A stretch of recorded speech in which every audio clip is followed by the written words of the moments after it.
That's my word. Well, okay. I mean, I guess we should get some things out on the table, Isel. You know, if we're gonna be talking, right? You know, like. Because let's face it. Just to clear the air. Let's face it. YouTube is a small pond, and you and I have been flirting with the same women, so we're in direct competition here, right? I mean. Yeah. I mean, we couldn't. I guess I wouldn't deny that it's a small pool, and I suppose flirting with disaster is probably a better way to put it. It's like, you know, Vegan Gains and Joey Carbstrong were both trying to seduce the same woman, and it's torn the community apart. Anyway, yeah, sorry, what do you want to say? You take the next question. Yeah, well, like, I mean, hey, you know, I'm saying, like, I'm happy to talk to you. I'm happy to, you know, potentially we'll have many future conversations, but I just have to, you know, say, like, I mean, and this is potentially awkward, but I don't think you'll find it awkward. It's not awkward for me, but, and I will say this to everyone that I would talk to, you know, on YouTube or YouNow or whatever, is that I don't trust you, Isel. All right. But I'm not here to sledge people, and I wouldn't want you to think that, you know, because I don't know. I mean, who knows what I might end up saying about what I think about Isel and what happened with, you know, Isel entering the YouTube drama scene in the, you know, early summer of 2016 or whatever. And so I just want to throw it all on the table now. All right. So get it out there, and we can move on. So dumb vegan, if I may call you dumb vegan. You know, there's no reason why. This is the first time you've ever talked to me, so there's no reason why you would trust me. I just say off the bat, like, I don't expect people to trust me when I'm a complete stranger. Secondly, I mean, you know, obviously we can talk about any of the issues you feel you can't trust me on. I don't know if it's about my court case or any of that boring stuff. I can send you legal documentation, et cetera, et cetera. But most of the time, that's not what it's about. I mean, normally there's something more interesting, but we can talk about whatever you want to talk about. I'll say also, you know, I remember the very first Skype conversation I did with another vegan YouTuber. We were making some concessions. We were kind of saying some good things about Durianrider, because, you know, obviously there's criticism of Durianrider on my channel, but it was like, well, you know, it's not all bad. We kind of said some positive things about Durianrider for a minute. And then I said, yeah, but in terms of trust, because Durianrider has told so many lies, I said, you know, would you trust Durianrider to babysit your own children? And the guy immediately answered, I wouldn't trust Durianrider to walk my dog. So there are levels to this trust thing. I mean, you know, whether or not you trust me to babysit your kids is different from whether or not you would trust me to walk your dog. I would think. Sure.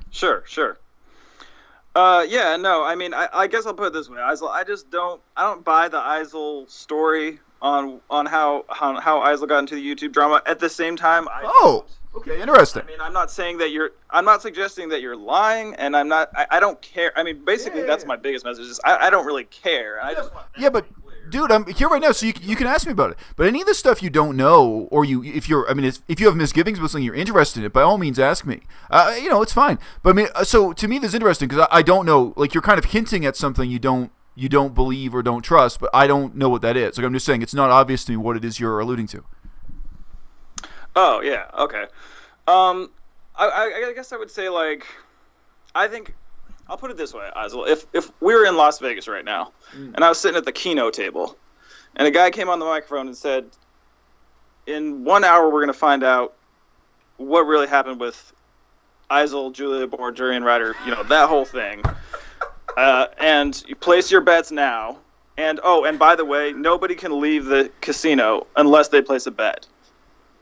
And then they said, would you bet your life savings, or, you know, whatever, $100, $5, you have to bet it, if otherwise you're not leaving the casino. Would you bet Isel's story that he's, you know, said in multiple videos, or would you bet that he did this to bait Durianrider into sledging him so that Isel could increase his social media, you know, presence? Okay. If I had to bet. Now, I don't have to, Isel. But hypothetically, if I had to. Okay, so look, man, I'm totally happy to talk about any aspect of it. Like, I really am. It doesn't bother me. It's just like, as I say, what aspect interests you is not obvious to me off the bat. Like, so if you just say, oh, there's something you don't get, something you want to talk about, I can't take it there without you telling me what it is. So I made videos about this just within the last 48 hours, so it's all kind of fresh in my mind. So I'm quite happy to talk about this. I mean, first of all, I don't.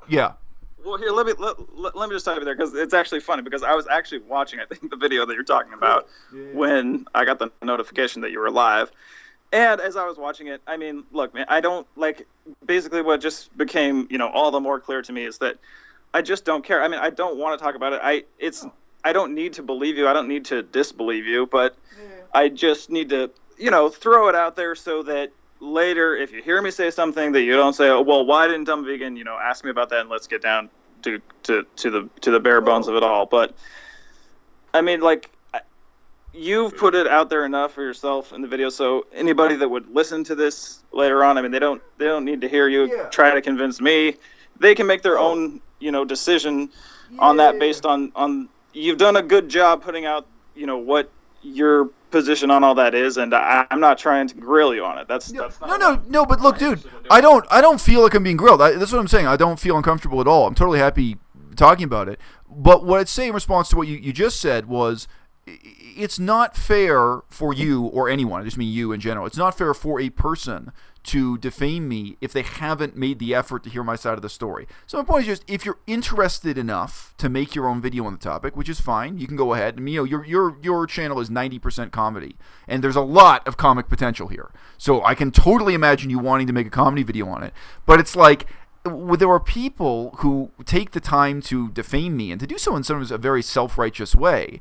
And it's like, well, if you have that level of interest to take a position on this, why don't you have the level of interest to at least watch the videos that are on my channel or talk to me? Because as you just saw, it's not that hard to find me. It's not that hard to get in touch with me if there's something you want to know. No, but I assume, so the thing you said earlier that's maybe more worth responding to wasn't specifically about Julia Boer. You were asking about why I was in Chiang Mai at all, and if I was baiting Durianrider, if I was trying to get that kind of reaction at Durianrider. So I made another video on that, which is actually on Patreon. So it's a Patreon subscriber only video.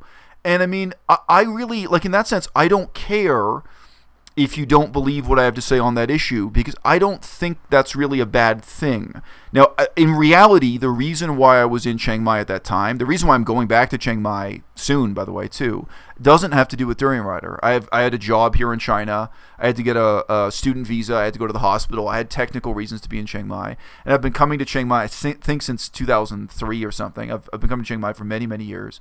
Chiang Mai is a part of my life. And I had other friends to visit in Chiang Mai. There were other people on YouTube. So I had a whole bunch of reasons to be in Chiang Mai at that time and meet up with people I wanted to meet. And I had no plans whatsoever of confronting Durianrider or seeing him or in any way interacting with the festival. I never showed up at a single event. But the flip side is, if you don't believe that, like if you think I went to that event in order to troll Durianrider, how does that make me a bad person? Because, so just say, but to give an example, like, what's her name? Brianna Jackfruitson. She's done that every year. She's done that for like 3 festivals running. Every time Durianrider says he hates Brianna and she's not invited to the festival and she shouldn't come and she's persona non grata, she's blacklisted. She's not allowed to, and Brianna shows up anyway. So, I mean, Brianna Jackfruitson is not, the most gangster vegan on the tube, but she's been doing that for like 4 festivals running. And nobody really cares. Not that big a deal. So anyway, if I did want to do that, if I wanted to do exactly the same thing Brianna's done, and that other vegans have done before too, because they wanted to meet other vegans. They're not there for Durianrider. They're there to hook up with other vegans on YouTube. I don't think that would make me a bad person. As it happens, it's not true. But if it were true, it's like, okay, you're going to hate me for that? Because it's not that big a deal. Right. Yeah. No, and I wouldn't hate you. I would call it diabolical. And I would say that other people trying to enter the YouTube space or any kind of social media should take note and see how that they could, maybe not do the same thing, and they can make their own judgments on what they feel comfortable with doing, but just to, not hold back. And I mean, like I say, it's like it gets to a certain point where, like it's been long enough now, and like, I mean, it's. No, but look, dude, I hope you get the feeling. I'm not offended at all, though. Like, this stuff doesn't put me out. We can talk about it from every different angle. I mean, to me, there was an emotional side to the story there for Durianrider, because it didn't make sense for him to attack me at that time. I didn't provoke him. I didn't go to any of their events. I wasn't looking for trouble. But we now know the day Durianrider picked the fight with me on Facebook, the same day he sent those Facebook messages that are on my channel, is the day he separated with Freely. And it's the one day when they missed their own events. They had one day where they did not show up on the hill. There's one famous hill that they would go up every day and do their crappy little conference thing, right? So there was one day where they didn't show up, and it was so sudden they didn't send out an announcement. Because obviously, if you're not going to show up, you can just send text messages to people or send an email. So they suddenly and unexpectedly didn't show up, and now we know in retrospect, okay, so that's the day when they really fell apart or they really fought with each other. And that's the same day Durianrider decided to come at me heavy. So obviously there's a sense in which that guy went through a meltdown. He was pretending he was defending Freely, and at the same time he was actually breaking up with her. And we've seen the private text message emails. There's actually a very human story and a very human drama from Durianrider's perspective that, again, has nothing to do with me. And in terms of what he did against me, again, he has a record. Every year for several years running, he'd done something like that. So, I mean, only a few months earlier, there was another guy whom he accused of being a pedophile. And, he made unbelievable allegations and threats against people again and again over time. So it's not really a new pattern of behavior for him. But again, maybe this is the boring stuff. I don't know what aspect interests you. From my perspective, it is interesting that I talk to someone like you, and, at the start, you want to say you don't trust me, and you don't trust me specifically on this issue of what really happened. I guess it's not, okay, so to be clear, I think actually it's not that you don't trust me on what happened in Chiang Mai. You don't trust me on why it happened. Would that be fair to say? Explain that briefly. Okay, so I think the point is it's not that you don't trust me about what happened. Like, for instance, was there really a fist fight or not, or who threatened who, or who started it, or who sent which email. Like, it's not on that level of specific events. Or it's not that you don't believe me about whether or not I had a torrid love affair with Julia Bohr. It's not about that kind of fact. I think your point was you don't trust me in terms of what were my motivations for being in Chiang Mai at that time. Is that would that be fair? No. I wouldn't doubt that you had, many motivations to be in Chiang Mai. I think it's just that, and perhaps, it just seems so convenient. I mean, like I say, if you hadn't done it, I mean, somebody, probably should have. Somebody should have stepped in and capitalized on the fact that, because Durianrider had the thing about the last festival where he got, upset and he cried on his laptop because he was reading a story that a girl had, and he was like, I'm going to make sure that this never happens again. I mean, it would make sense for somebody to, capitalize on that. And of course, that's not fair to you for somebody like in my position that's just looking on to like assume that about you. But that, would I say that influenced my thoughts on it potentially? Yes, but like I say, if I was betting it on in Vegas, if I had to, hypothetically, I obviously never would have to. But if I did, I mean, it wouldn't be like, I'd be kind of stupid to not let, something like that influence my decision. Say like, well, somebody probably was going to capitalize on this, or they should have anyway. Sure, but look, dude, I don't find that. I don't find that offensive at all. I just say I think the difference in you and me is you're approaching it from a kind of logical perspective of what seems plausible, and I'm approaching it from the perspective of someone who knows what actually happened and why it happened, which doesn't have to do with logic, because I'm not making inferences or guesses. So I'll tell you one other interesting part of the story, which does reveal how it happened and why it happened at that time. So to say, the day Durianrider really decided to escalate the conflict with me was apparently the day he split up with Freely. And like maybe 4 days before that, like just a few days before, 4 is not an exact number, but let's say 4 days before that, he and Freely were still together, ostensibly at least. They were still standing side by side at the grocery store. And it's a particular grocery store in Chiang Mai that the Ratel Fort people go to. It's not where this is, but it is. Sorry, that grocery store is especially associated with their cult followers. And they bumped into Leah Pramstaller. So Leah Pramstaller used to have a YouTube channel. I believe it's now closed, or she just deleted all her videos, but she's quit the game. So Leah, her interview with me is still on my channel. And Freely and Durianrider apparently watched that whole interview. I don't know if it's an hour long, but it's a pretty long, substantial interview I had with her. And she is one of the people who talked to me honestly and openly about the fact that, among other things, she got fat on Freely's diet, right? And it's not a secret. It's not a mystery. And she got fat. She gained that weight in Chiang Mai, living there continuously. She went for the festival. She was a true believer. And she moved there. She rented an apartment. She dropped out of school in order to be there. So in some ways, it's like the most extreme case of the true believer, right? And in some ways, not. She's a hard to describe character. She's not a kind of stereotypical true believer in some ways. So that story really hurt them. They were really, really shocked by that. even though, like, for you and me, that's kind of not shocking, and you can say it's an important story to tell. Here's a young woman. She, like, when I talked to her, she was over 21. I'm sorry, I forget her age. But okay, here's someone who dropped out of school, who really became a devout believer, partly because she had other health problems before she discovered their diet. And a lot of people do that. They have some disease, disorder, and, Durianrider saying that their diet will cure all your problems, solve all your problems, that appeals to them. So for her, it wasn't about weight loss or beauty. It was about feeling healthy, curing her sicknesses, etc., etc. And she actually moved to Thailand to live with them. And then while she was in Thailand eating all this fruit, she got fat, to be blunt. She gained a lot of weight.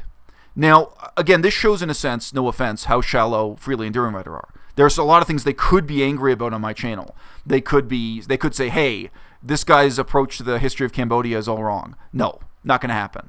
That video really hurt them. And when they met her in that grocery store, they freaked out. They just, cussed the shit out of her and said she was subhuman and said she was exiled from the community. And not only would they never talk to her again, nobody in the Durianrider cult would ever talk to her again, this kind of thing. So there's this ridiculous confrontation only a couple days earlier. So no, like, when I tell you that, my point is, this is the kind of thing that tells you about human emotions, human motivations. It tells you why Durianrider Freely did what they did, what they were feeling, how they were thinking. And she, Leah Pramstall, she was one of the people I was there to meet with just as a friend. She was a fellow vegan in Chiang Mai who was anti-Durianrider, basically anti-Ratel 4. She was someone I'd interviewed on my channel. She was one of my reasons for going to Chiang Mai, was just to meet with her and talk with her, right? Now, again, if you want to describe that as me provoking Durianrider, in reality, it is. I did that interview with Leah. It provoked Durianrider. Like, objectively, it's a fact that was very provocative to or shocking to Durianrider. But my reason for doing that interview and putting on the internet, my reason for then going to meet her face to face was not, was not to create that kind of conflict. So just say, but like to me, the objective reading of that and the subjective reading of that, they're not incompatible. Like, it's fine if you watch that video. I don't think it's that interesting to you, but because a lot of it's about diet, but you can watch that and you can say, okay, this is objectively a threat to everything Durianrider and Freely believe in. It's a threat to them selling books. It's a threat to them convincing people their diet helps you lose weight, right? Like, it's a threat to a lot of things that are important to them. But you can also see my motivations are not to do that, or not to start a fist fight with Durianrider or anything else. You know what I mean? So you can see I'm talking to this young woman because I think, oh, wow, here's an intelligent person who used to be a true believer in this, and now she's evolved. So I'm not offended by what you say at all. And, like, from an outsider's perspective, there's some truth to it. But from an insider's perspective, I can tell you exactly what happened and why it happened if you want to know. So when you're in Las Vegas, you bet on à-bas-le-ciel, motherfucker. À-bas-le-ciel.